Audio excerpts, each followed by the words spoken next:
Hola chicos, el día de hoy vamos a realizar un juego con el cual vamos a entender el tema de probabilidad de un suceso, como también sucesos independientes. Así que vengan conmigo.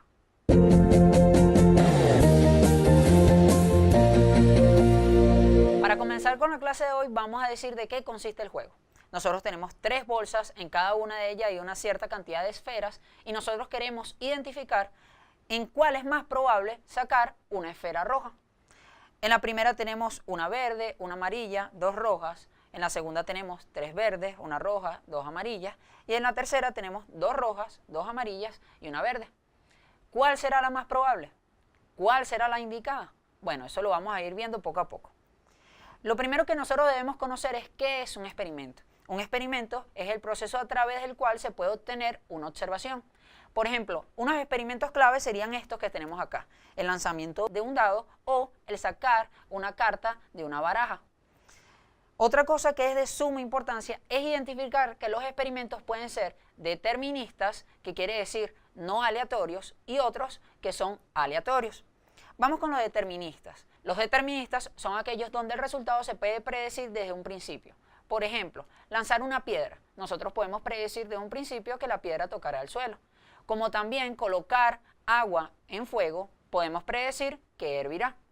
Esos son los experimentos deterministas. Ahora bien, tenemos también experimentos que son aleatorios. Los experimentos aleatorios son aquellos donde nosotros no podemos predecir su resultado, lo que va a ocurrir. Por ejemplo, lanzar un dado. Si nosotros lanzamos un dado, pueden ocurrir 6 cosas distintas: que salga un 1, un 2, un 3, un 4, un 5, un 6. Otra cosa, sacar una baraja de un mazo. Es algo que nosotros no podemos predecir qué es lo que va a suceder, porque existen diferentes cartas y todo aquello. Para entender esto mucho mejor, nosotros debemos definir lo que se conoce como espacio muestral. ¿Qué es el espacio muestral? Bueno, un conjunto de posibles resultados. Si nosotros recordamos ese experimento aleatorio, el primero, lanzar un dado, ¿cuáles son los posibles resultados? Que salga un 1, que salga un 2, un 3, un 4, un 5, un 6. ¿Puede salir un 7? Eso es imposible.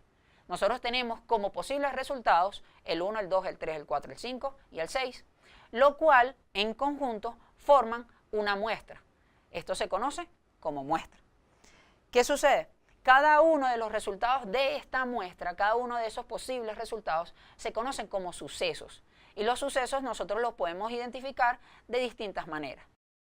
Para entender esto del espacio muestral vamos a hacer un ejemplo. El ejemplo va a constar de lanzar un dado. Si lanzamos un dado, el espacio muestral va a estar compuesto por cada uno de los posibles sucesos que puede suceder. Salir el 1, el 2, el 3, el 4, el 5 y el 6. Como también existen otros sucesos que serían sucesos compuestos que son más interesantes. Vamos con el primero, obtener el número 2. Si yo digo el suceso obtener el número 2, va a salir el número 2, sería el suceso A. Otro suceso, obtener números mayores a 4. Ese sería un suceso compuesto de 2 sucesos simples. ¿Por qué? Porque puede salir el 5 y el 6, como pueden ver acá, suceso B. Obtener números pares. ¿Cuántos números pares nosotros tenemos en el dado? Pues 3, el 2, el 4 y el 6. Por eso, este suceso está conformado por el 2, el 4 y el 6. Seguimos. Obtener números impares. ¿Cuántos números impares tenemos en el dado? 3. El 1, el 3 y el 5. Sería nuestro suceso D. Como también tenemos obtener números mayores o iguales que 2. Este es bastante interesante. Mayores o iguales. Eso quiere decir que puede ser el 2 y números mayores. El 2, el 3, el 4, el 5 y el 6. El suceso E. Ahora, un suceso fuera de lo común. Obtener el número 7. En el dado nosotros tenemos el número 7. Es imposible. Por eso este suceso está identificado por el símbolo de vacío, porque sencillamente no puede suceder. Es de notar que A, B, C y D son subconjuntos del espacio muestral. ¿Por qué? Porque están dentro de este espacio. Están contenidos dentro del espacio muestral. Siguiendo con lo que tenemos en la lámina anterior, los sucesos los podemos clasificar de distintas maneras. Primero, tenemos los sucesos elementales. Son aquellos donde la ocurrencia es de un solo resultado. Nosotros vamos a obtener una sola cosa. Por ejemplo, que salga el número 3, que salga el número 2 o que salga el número 4. Luego tenemos sucesos compuestos. ¿Cómo son los sucesos compuestos? Bueno, son aquellos donde la ocurrencia es de 2 sucesos simples. Eso quiere decir un número mayor a 4. Algo que es importante, no es solo 2, de más de 2 sucesos simples. Eso quiere decir, por ejemplo, números mayores al 2. Puede ser el 3, el 4, el 5 y el 6. Hay varios elementos en juego. Tenemos sucesos imposibles. Son aquellos donde la ocurrencia de él es imposible. Por ejemplo, el número 7. El número 7 es imposible que esté en el dado, por eso su ocurrencia era igual al vacío. Tenemos sucesos contrarios. Son aquellos donde la ocurrencia de ellos son totalmente contrarias. Por ejemplo, cuando salen números impares y cuando salen números pares. Son sucesos totalmente contrarios. Y luego tenemos sucesos incompatibles.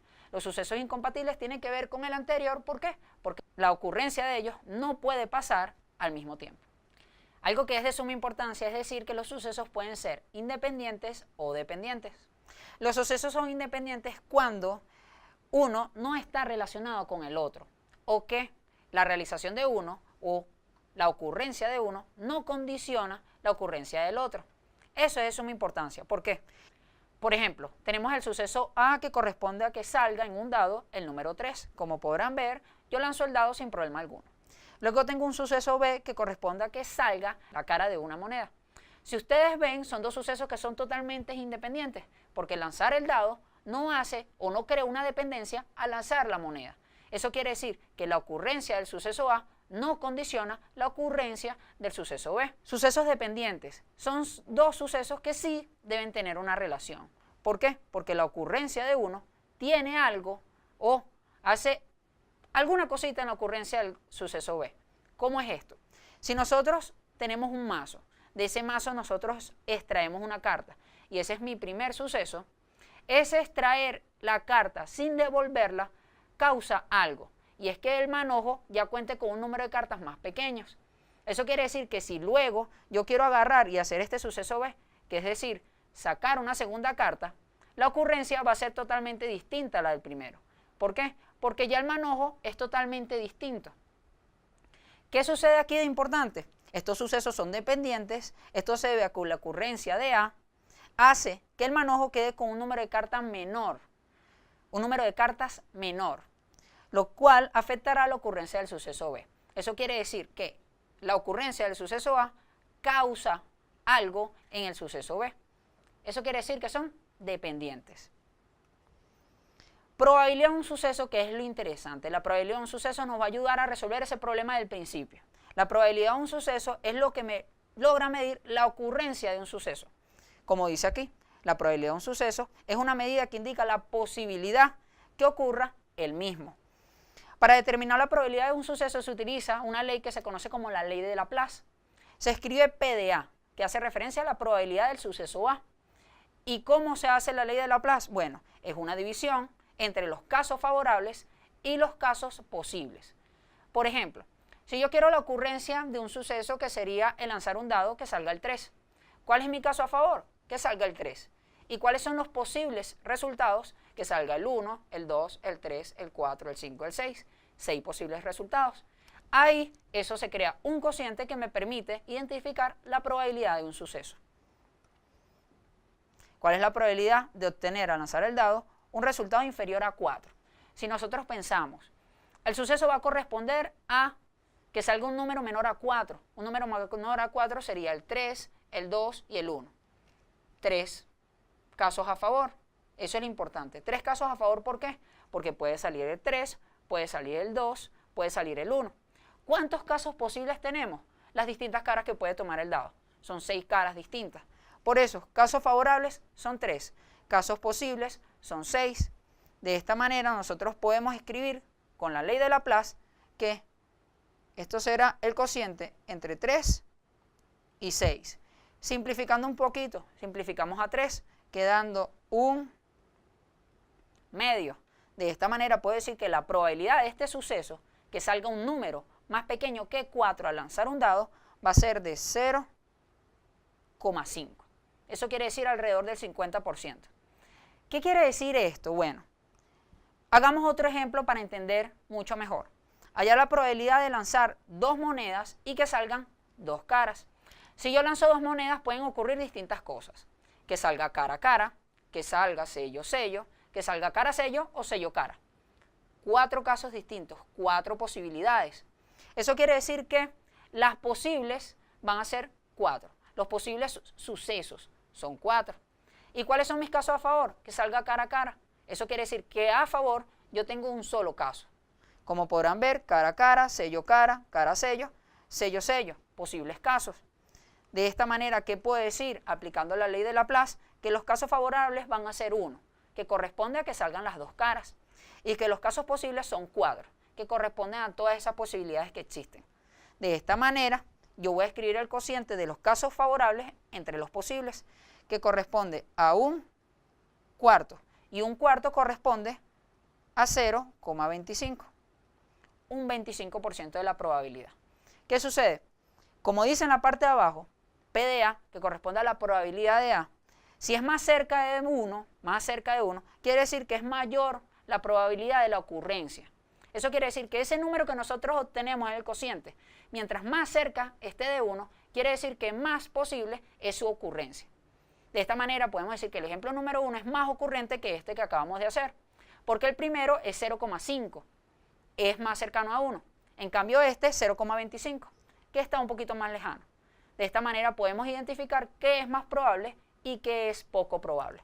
Ahora vamos a hablar de la probabilidad compuesta de sucesos independientes. Imaginemos que tenemos dos sucesos totalmente independientes uno del otro y que yo quiero agarrar y calcular la ocurrencia, la probabilidad de que ellos sucedan en conjunto. ¿Cómo hago? Bueno, nosotros tenemos aquí un ejemplo bastante sencillo. Tenemos un dado que es amarillo, un dado que es verde y nosotros los vamos a lanzar. Los sucesos van a ser los siguientes: obtener un número mayor o igual a 5 en el dado verde, obtener un número menor o igual a 4 en el dado amarillo. Dos sucesos totalmente distintos e independientes. ¿Por qué independientes? Porque son dos dados distintos, uno verde y uno amarillo. El que salga un número en el verde no va a crear nada en que salga otro número distinto en el amarillo. Ahora bien, conociendo estos dos sucesos, nosotros queremos calcular la probabilidad de que ellos sucedan en conjunto, ambos a la vez. Para nosotros calcular esta probabilidad tenemos que estar pendientes de que sean independientes. ¿Por qué son independientes? Bueno, porque si lanzamos el verde no va a crear nada en que lancemos el amarillo. Son dos dados totalmente distintos, los hace independientes. ¿Qué sucede? Para calcular la probabilidad en conjunto de estos dos sucesos, yo tengo que hacer la multiplicación de estas probabilidades. Eso quiere decir lo siguiente: debo calcular la probabilidad del suceso A por un lado, la probabilidad del suceso B por otro lado, y la multiplicación de ellos va a ser la probabilidad de que sucedan los dos en conjunto. ¿Cómo hago? Sencillo. Calculo la probabilidad de A, calculo la probabilidad de B y la multiplico. Ellos interceptados, el cálculo de estas probabilidades interceptadas, que quiere decir en conjunto, me va a dar el resultado. Ahora bien, lo que nosotros tenemos que hacer es calcular la probabilidad de A y la probabilidad de B. El suceso A es obtener un número mayor o igual que 5 en el dado verde. Lo tengo acá. Si lanzo el dado verde, quiere decir que va a salir el 5 o un número mayor, 5 y 6. Eso quiere decir que mis casos a favor son 2, los anoto. ¿Y cuáles son mis casos posibles? Bueno, las distintas caras que tiene el dado, que son 6. Ahora me voy con el dado amarillo. Obtener un número menor o igual que 4 en el dado amarillo. Al lanzarlo, ¿qué puede suceder? Que salga el 4, el 3, el 2 o el 1. ¿Cuántos casos posibles tengo? 6, haciéndolo al contrario, porque son 6 caras. ¿Cuántos a favor tengo? 4, que salga el 4, el 3, el 2 y el 1. 4. Ahora bien, teniendo la probabilidad del suceso A, teniendo la probabilidad del suceso B, yo puedo hacer la multiplicación de ellos. Y la multiplicación de ellos me va a arrojar un resultado que va a ser la probabilidad de la ocurrencia de ambos en conjunto. De esta manera, la probabilidad de A dijimos que era igual a 2 sextos y la probabilidad de B dijimos que era igual a 4 sextos. De esta manera, recordando que la multiplicación de fracciones es lineal, yo puedo decir que 2 por 4 es igual a 8, entre 6 por 6 es igual a 36. Ahora bien, nosotros teniendo esta fracción la podemos ir simplificando. Primero simplifiquémosla a 2. Si simplificamos a 2, arriba, 8 entre 2 sería 4. Y en la parte de abajo, 36 entre 2 corresponde a 18. ¿Se puede seguir la simplificación? Sí, a 2 de nuevo. Simplificando a 2 me queda un 2 arriba y 18 entre 2 a 9. 2 novenos. Si nosotros dividimos 2 entre 9, el resultado es igual a 0,22. Como podrán ver, el resultado de una probabilidad siempre está entre el número 0 y el 1.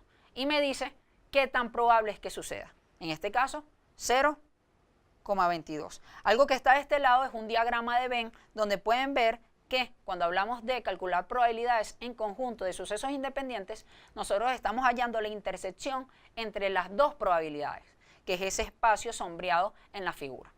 De esta manera, si nosotros vemos ese diagrama que está a mano derecha, él corresponde a un diagrama de Venn de conjuntos. Nosotros hablamos del diagrama de Venn cuando tenemos una intersección. ¿Una intersección por qué? Porque estamos hablando de la probabilidad de dos sucesos que suceden en conjunto. Existe un espacio en común. De esta manera, si yo tengo el suceso A, su probabilidad, que es el primer conjunto que tenemos a este lado, el primer óvalo, y tenemos la probabilidad del suceso B, que es este que está acá a mano derecha, podrán notar que el espacio en común corresponde a la intersección. Es igual a la probabilidad de que pase ambos sucesos en conjunto. De esta manera la pregunta es, ¿ya podemos responder la interrogante del juego? Pues sí. Nosotros tenemos las tres bolsas. Tenemos la bolsa 1, donde tenemos que identificar los casos a favor. ¿Cuáles son los casos a favor en el primero? Son 2, porque tenemos 2 esferas rojas. De esta manera, probabilidad de B1, bolsa 1, corresponde a 2 casos favorables. Y ahora, ¿cuántos casos posibles tengo? 4, porque son 4 esferas. 2 cuartos. Vamos a la bolsa 2. La bolsa 2 tiene ¿cuántos casos posibles para hacerlo al revés? 1, 2, 3, 4, 5, 6. 6 posibles. ¿Favorables cuántas tenemos? Una sola, porque es una roja la que tenemos. Un sexto. Nos vamos a la última bolsa, la bolsa 3. Casos favorables. Tenemos 2 rojas. ¿Y casos posibles cuántos tenemos? 5.